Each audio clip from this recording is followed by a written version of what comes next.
What's going on, everyone? It's Rifle here, and thanks for checking out this Fallout 76 nuking experiment. Previously, we tried nuking the Lucky Hole mine to see if it would awaken the tentacle beast that dwells at the bottom of it.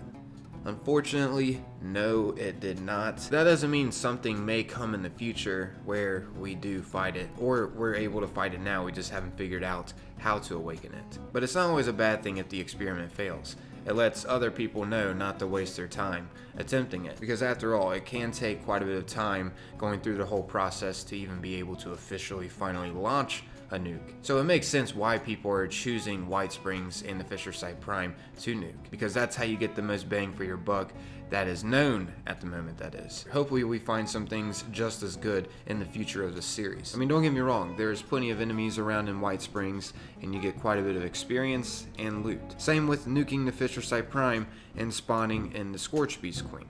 It can be very challenging and not to mention rewarding, and I find that fun. Eventually though, I mean, let's be real here, it's going to get very repetitive just nuking these two locations and experiencing what they have to offer. That's why I think it'd be nice to find other locations besides just these two. However, in this one, I'm going to be experimenting with the Fisher Site Prime. What me and the team is going to be doing is nuking the location to spawn her in, and then we're going to be launching another nuke to see if it will take her out or not. So this is going to be kind of tricky to do, but me and my team is going to be launching 6 different nukes and attempting this 3 different times to see if we'll be able to kill her or not. Hopefully the first time we do this, we are able to, but like I said, if we don't, we're going to be attempting this 3 different times. Whew, this is about to take quite a bit of time, so let's go ahead and jump into this already. First things first, my team and I are going to have to go through the process of being able to launch the nuke. Of course, some of you may know this can be pretty tedious and time consuming, so that's the reason why we're going to be going at the same time. As you may know, the Scorched Earth event, which is the Scorchbeast Queen fight, is timed. I don't even think we'd have enough time. If we did, we'd be cutting it pretty close, getting all the way to the end of another silo. I feel like the best way to do this experiment is by both of us being in different silos, getting ready to launch different nukes. So my buddy Squirlock Holmes was able to help me out with all of these nuking experiments. Big thanks to him for making this possible to even make, because once again, we are launching a total of 6 nukes. Oh man. But yeah, as you can see, he already launched his, so I'm gonna go ahead and launch mine and get up in position. I mean, after all, it's going to be a freaking nuke dropping around her. We are going to make sure she is in the radius of the explosion. So how we're setting this up to be able to hit the Scorchbeast Queen, as you can see, the first nuke was launched where it would barely hit the Fisher Site Prime, but it still hit the Fisher Site Prime to be able to spawn the Scorchbeast Queen in. Now before I launch the second nuke, my team is going to be leading the Scorchbeast Queen a little outside of the first nuke radius, so the second one will for sure hit her. I mean, after all, it has a pretty huge blast radius. So yeah, that's how we're going to be testing this out. Let's see what happens. So as you can see, we have led her outside of the previous nuke blast radius, so she'll be for sure within the new nuke's explosion. This is about to be insane. I'm going to go ahead and get out of this blast radius so I can survive and hopefully see her just get demolished. It's gonna be beautiful.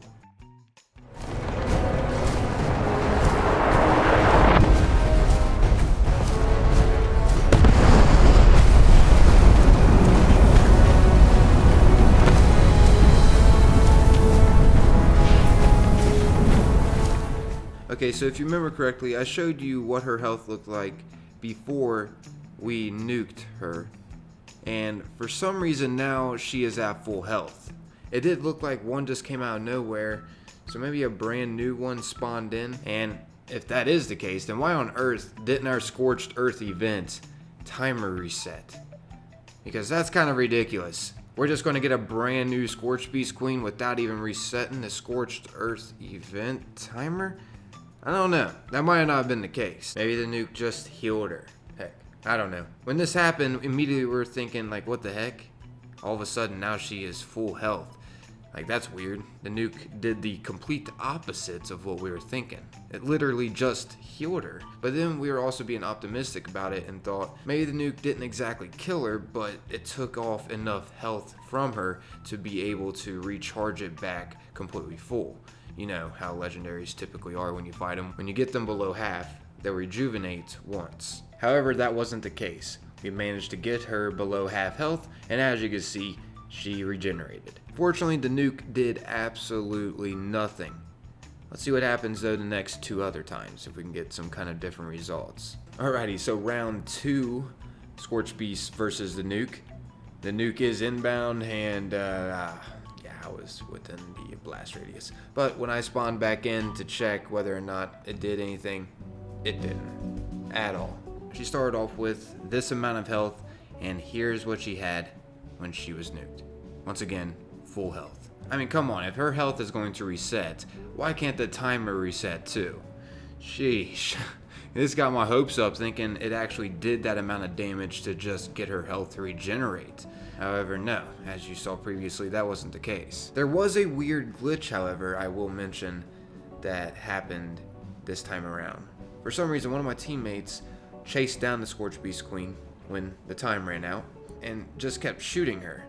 And eventually she just turned around and she stayed here forever until, well, we took her out and got the rewards. She wasn't timed whatsoever. It was nice. And the loot was still on her body. Of course, we didn't get the Scorched Event quest rewards, but still, I don't know what the heck happened here. I don't know if that had something to do with us double nuking. I'm not complaining. This was awesome. But just for science, we are going to be trying this for a 3rd time to see if we can get the nuke to take out the Scorchbeast Queen. Because I'm not going to lie, I would love to see that happen.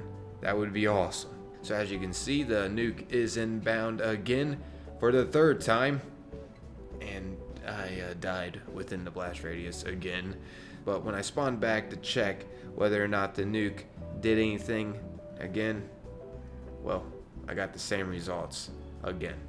Nothing. Fortunately though, this time it didn't heal her, and we were able to take her out regularly on time still. So it is safe to say now, the nuke does absolutely nothing to the Scorchbeast Queen. Do not waste your time nuking over here if there is already a nuke over here, because you're not going to do any damage to the Scorchbeast Queen. If anything, you're just going to cause more frame rate problems or something. I don't know. It's not worth it. That's what I'm trying to say. But yeah, that's about wrapping up this video, everybody. Hopefully you found this one enjoyable. This took quite a while to put together because, once again, in this video, we launched a total of 6 nukes. But yeah, if you did find it enjoyable, consider leaving a like. That's always greatly appreciated. And if you want, maybe stick around and subscribe for more Fallout 76 content. That's always up to you, though. As always, thanks for taking the time to watch and listen, and until next time, peace.